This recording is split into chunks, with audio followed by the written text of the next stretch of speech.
আসসালামু আলাইকুম। যে যেখান থেকে দেখতাছেন এই ভিডিওটা সবাইকে দেখার সুযোগ করে দেবেন, লাইক করে দেবেন, সাবস্ক্রাইব করে দেবেন এবং মাওলানা না এনামুল হাসান ফারুকী ভাইকে চিনেন না এমন কিনু মানুষ বাকি নাই বাংলাদেশে।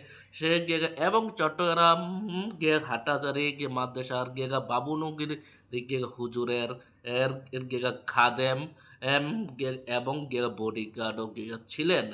এন গেগা এন এনামুল হাসান ফারুকী ভাই এবং স্বৈরাচার সরকার থাকাকালীন অবস্থায় তাকে নির্মম বাজে মিথ্যা মামলা দিয়ে ফাঁসিয়ে ধরে নিয়ে যাওয়া হচ্ছে এবং গে- এবং কোরের থেকে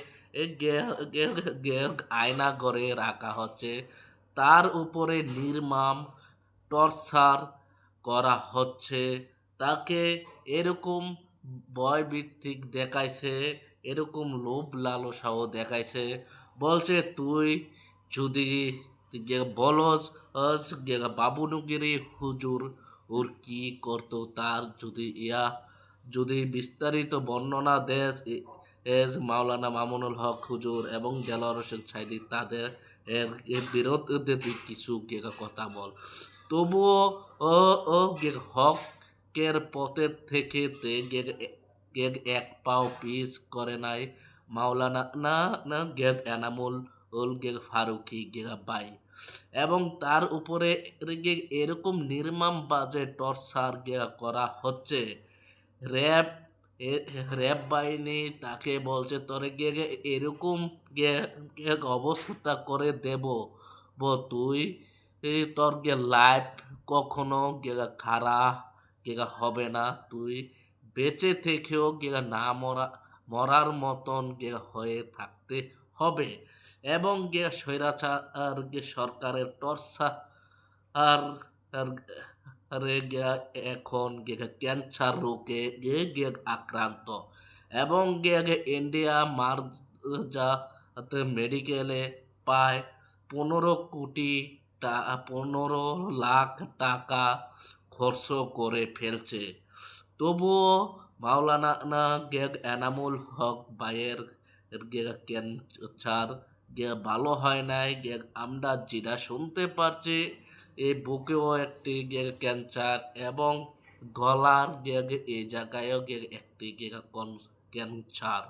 মাওলানা না না গেগা না এনামুল হাসান ফারুকী ভাইয়ের এবং চীনে বড় মেডিকেলে যোগাযোগ করছে প্রায়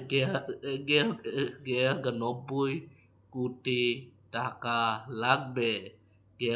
90 লক্ষ টাকা লাগবে। আমরা বাংলাদেশে 17 কোটি মানুষ, একজন প্রবাসী যদি 1,000 করেও টাকা দেয় এবং 8 কোটি প্রবাসী দিলে পায় 80 লক্ষ টাকা হয়ে যায় এবং বাংলাদেশে জামাত ইসলামের ফান্ড আছে এবং হেফাজত ইসলামের ফান্ড আছে এবং চরমোনাই এই গেগা ফান্ড আছে। এখন জামাত ইসলামের তারা কোথায়? মাওলানা এনামুল হাসান ভাইয়ের পাশে সবাই আগিয়ে আসেন, তাকে সহযোগিতা করেন।